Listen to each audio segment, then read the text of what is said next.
Said he wanted generals like Hitler's. Donald Trump openly admires dictators, including Adolf Hitler. Last October, that was said on the campaign trail from the Democrat. So Kamala Harris said this during the campaign, during the closing days of the campaign. It was her final campaign pitch. Is that high enough ranking for you? You guys, you supported her for president.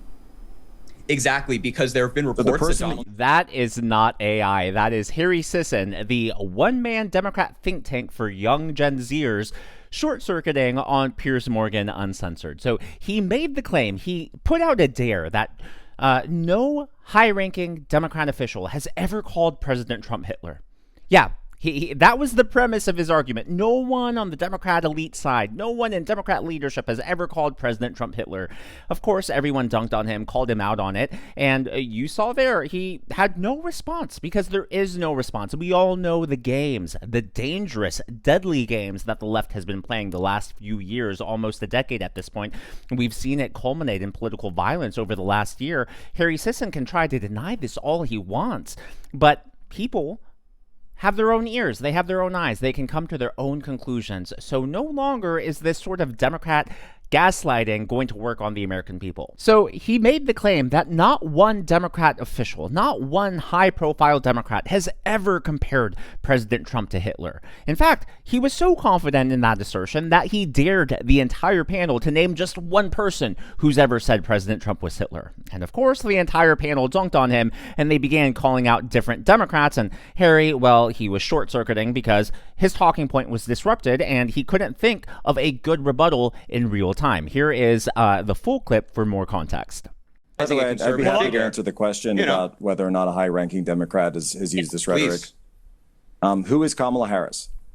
I know. I want you to answer all the questions. I want you to answer all the questions. For you. Who is Kamala Harris? Wait. Answer all the questions I just gave you. And can you name me when Kamala Harris said that Donald Trump is Hitler? When did Kamala Harris? Great. Was Kamala Harris last year a high-ranking Democrat when she was? When did Kamala Harris call Donald Trump Hitler? October of 2024, Kamala Harris said on the campaign trail, Donald Trump vowed to be a dictator on day one. His former chief of staff said he wanted generals like Hitler's. Donald Trump openly admires dictators, including Adolf Hitler. Last October, that was said on the campaign trail from the Democrat. So Kamala Harris said this during the campaign, during the closing days of the campaign. It was her final campaign pitch. Is that high enough ranking for you? You guys, you supported her for president. Exactly, because there have been reports the person that Donald that you Trump supported for president is someone just relax, who was campaigning by calling Trump Hitler. Jack, you're so disingenuous when you bring this stuff up. You can't even acknowledge the fact that your own candidate was on the campaign. She's got a video about it. It's on her Facebook, or it's on her Twitter page. Let me offer one here, which is Hillary Clinton. Hillary Clinton literally compared Trump's rally in Ohio last week to Nazi leader Adolf Hitler's speeches. Speaking of the Texas Tribune Festival in Austin, she made reference to Hitler's speeches, which saw people raise their right arms in the air in the Nazi salute. I remember as a young student, trying to figure out how people basically got bought in by Hitler, she said. How did that happen? I'd watch newsreels and I'd see this guy standing there ranting and raving and so on. It happens all the time. Now, if you listen closely to what Harry was saying there, I think he was attempting to give two excuses for what Kamala Harris said. Number one, I think his first lame attempt to add an excuse was to say, oh, she wasn't actually calling him Hitler. She was just comparing him to Hitler. I mean, technically, if we were in law school, that's true, and that sort of technicality would matter. But guess what? This isn't law school. This is public persuasion, public speaking, and we talk publicly a lot different than we do in the classroom or in court or in formal writing. And so that sort of argument falls flat on its face to me because she knew exactly what she was doing when she was comparing him to Hitler. She could feign ignorance, feign innocence, and say, well, I never directly compared him. But as the Democrat nominee for president, when you have that much power and that much influence, and you are connecting and comparing someone to the most vile person in recent history, at least within the last 100 to 200 years, there's no other conclusion that a rational human being can come to. It also sounded like HarryJSisson was going to bring up the fact that President Trump was once gifted a book with Adolf Hitler's speeches. Now, it's important to note it was just a gift. President Trump didn't go out and buy it. He didn't spend money on it. And according to interviews, President Trump himself is on record saying he's never read the book. But the only reason I bring that up is because, for Harry to say, oh, no one's ever compared him to Hitler, and then all of a sudden they bring up the best example, Kamala Harris, who ran for president, who was the Democrat nominee for president, and Harry's trying to come up with excuses. Well, that's different. That's, she had every right to because of this book or because of... It just shows the height of Democrat hypocrisy and the lack of critical thinking he has in all of that. And of course, it's not just Kamala Harris. It's the entire Democrat Party apparatus. There have been many high-profile Democrats. Another one that comes to mind is Jasmine Crockett. Let me ask you, because I do want to play a couple of statements that you made earlier this year. Okay. Unfortunately, we have someone that is occupying the White House, and as far as I'm concerned, he is an enemy to the United States. They want to show that they are loyal to this, I don't even know what to call him. I've called him so many things, but this wannabe Hitler for sure. And to be clear, the president has attacked, other people have attacked you in his orbit, maybe not him personally. But do you have a responsibility as an elected official not to raise the temperature, but rather lower the temperature, particularly when there are people out there who listen to elected officials all over the place who are not well, who use that as a way to instigate the political violence that you are calling out? I think that my responsibility is to be transparent and to be honest.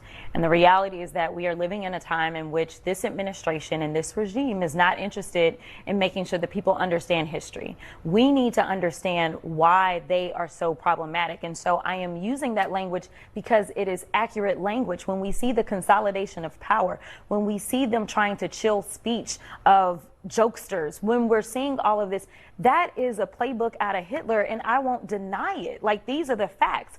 So there you have it right there. Like, she was asked pretty much, you could tell they were teeing it up. Are you going to denounce these statements? And obviously she was just, she cut him off right off the bat. No, I'm not going to denounce them. I'm going to double down and triple down. And that's exactly what the Democrat Party is doing. That's what we saw this past weekend with the No Kings protest. And quite frankly, that's why Harry Sisson is all over TV now, because he has been crying foul that President Trump and JD Vance were making fun of him via meme. JD Vance jumped into the fray as well.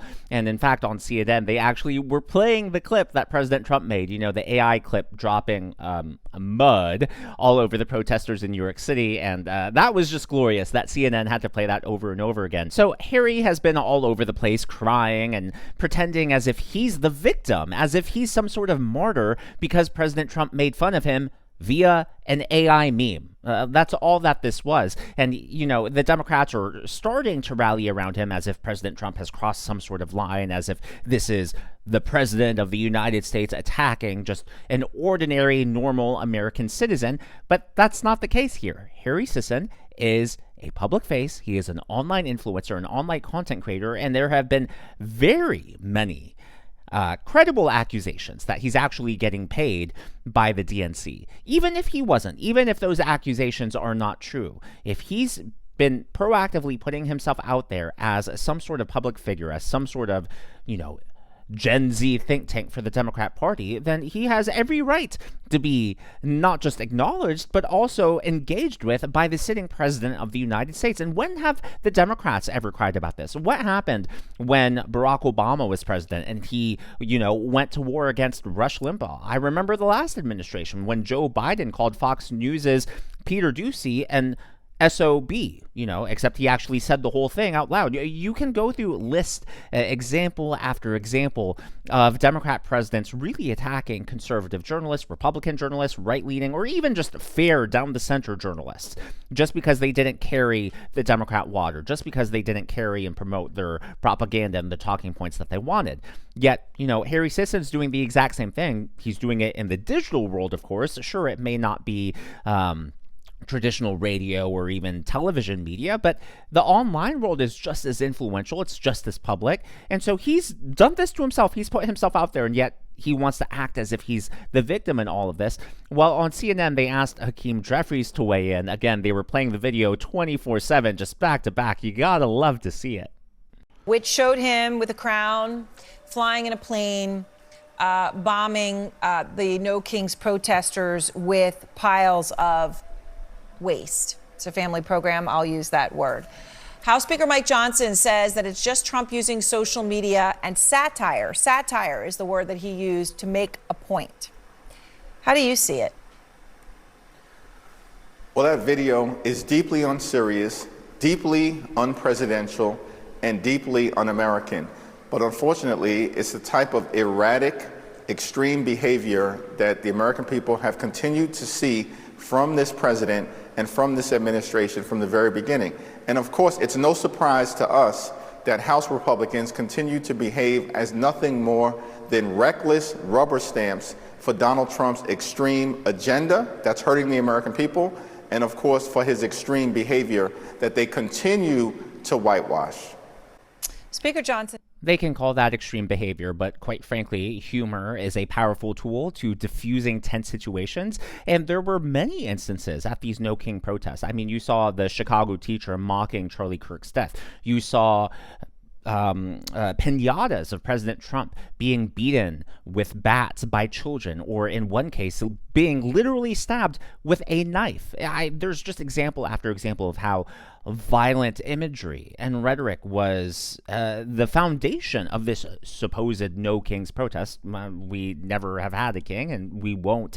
I don't know what kind of point they were trying to make or what they thought they accomplished, because nothing's changed since the No Kings protest. We didn't have a king before the protest, and we still don't have one now. I don't know exactly what their point is, but it's just, you know, the Democrats right now, they're twisting themselves into pretzels, just trying to figure out a reason to be angry. It feels like they want to be angry for no reason. They're just searching for whatever they can grasp onto because they have no solutions to offer.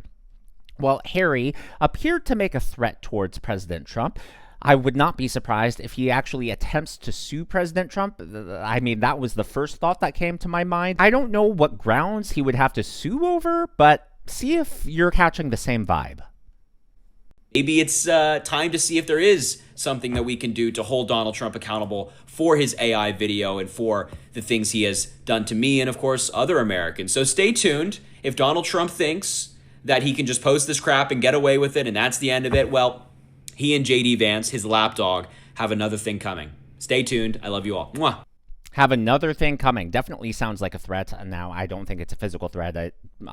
Like I said, the first thing that came to my mind was some sort of lawsuit, but I don't know the type of lawyer who would want to even touch that. What is really funny, this reminded me of Nicholas Sandmann, right? Nicholas Sandmann was the high school student with the red MAGA hat, and he was out there in Washington, D.C., protesting, marching for life, when an older Native American started harassing him, and the media tried to portray it as if Nicholas Sandmann was the racist, right? Well, Nicholas Sandmann didn't ask to be put in the spotlight. The media and the Democrat Party, they all dogpiled, and they all rushed to mob mentality to berate and lecture and destroy the life of this innocent young man. Versus right here with Harry Sisson, who is proactively putting himself out there on social media, trying to enter political commentary, political influence. And when he gets recognized by the President of the United States, he's going to cry baby and cry foul over it? Give me a break, Harry. I invite you, actually, Harry, if you want to come in on this show, we can have a debate. We can have a conversation.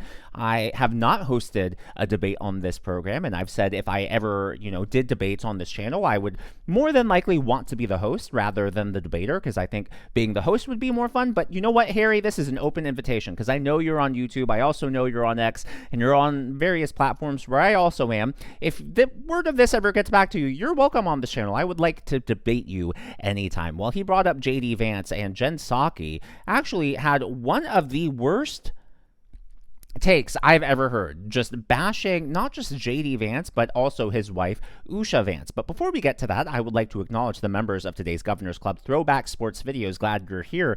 Dennis Nevin, RL1401, James Dennis, Alyssa Morgan, David Chung, Colleen Daly, and John Mendez. These are people who give tips and super thanks to the channel. I am so glad that you are here. Well, Jen Psaki was joking, but you know how the Democrats joke. It's really just a wink, wink, nod, nod, I'm serious, but I'm going to say I'm joking so I don't get in trouble over this. But she basically accused JD Vance of being an abuser. And despite the fact that, President Trump is Hitler and is the most dangerous man who's ever walked the face of the earth because, he's Orange Man bad, somehow JD Vance is even worse than that. I think the little Manchurian candidate, JD Vance, wants to be president more than anything else. Yeah. I always wonder what's going on in the mind of his wife. Like, are you okay? Please blink 4 times. Yes. We'll come over here. We'll save you. And that he's willing to do anything to get there. And that your whole iteration you just outlined, I mean, he's scarier in certain ways. He's smarter. In some ways. And he's young. Yeah. And ambitious. And agile in the sense that he is a chameleon who makes himself into whatever he thinks the audience wants to hear from him. Now, what's also true, though, is JD Vance is not, he's in some ways goodish on paper if you like what he believes in. I don't know. But I don't know that he can take the whole movement with him. No way. I don't think so either. There's no riz. It's got no riz, right? None. And he just is a little odd. And totally. So Trump's odd in a different way. So I'm skeptical of that. So yeah, he's got to. I mean, everything going on right now, and I think we have to be very clear-eyed about this, is about trying to manipulate the public around elections. And I can't believe they used the word riz non-ironically. Oh, just cringe. Especially never again. That was not on my bingo card. Just give me the heebie-jeebies. I don't like it. But it's ridiculous, right? And it also proves what a unique candidate and what a unique president Donald Trump is. They were talking about the movement and whether or not JD Vance could take. No one can take the movement. That is the whole point of political coalitions. Every candidate, every president has their own unique coalition. I think people oversimplify, oh, you're either conservative, you're liberal, oh, you're either Democrat or you're Republican. But even within those two major parties, even within the two big wings, there are many factions and many coalitions. There's a lot of crossover, and it's not the same every single time. So I think that point just is not a real point because it would apply to anyone. And the fact that they're even thinking about 2028 at this point just tells you that Democrats really realize that they're in a rut right now. There is no one who's coming to save them. They don't see hope for the near term, maybe even as far out as the midterms. And they're already thinking about 2028 because they know they're in a bad place and they just want to get out of this cycle. But if they just keep regurgitating this sort of garbage, and if they keep using think tanks like HarryJSisson to try to reach the youth and to try to win at social media, well, you may be digging a deeper hole for yourself, Democrats. But hey, I'm not going to complain about it. As always, though, all of that is just my analysis and commentary. That's what's happening in the world of politics from my point of view, and I would love to hear from you. So President Trump making an AI video to make fun of HarryJSisson.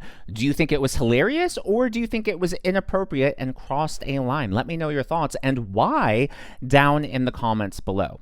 Like I said, I personally, if I were president, I would not make a video like that. However, I don't blame President Trump for doing that. Like I said, Harry is in the public eye. He's put himself out there voluntarily, and he wants more clout for himself because he clearly wants to be a political influencer. So my point of view is if you want to be a name in the political sphere, if you want to throw out heat, you better be able to handle the heat. Or else, as they say, get out of the kitchen. If you haven't already, please be sure to leave me a thumbs up. I know it's a simple thing to ask for, but it really does help me reach more viewers like you in the algorithm. Be sure to smash that subscribe button and to check out one of these videos.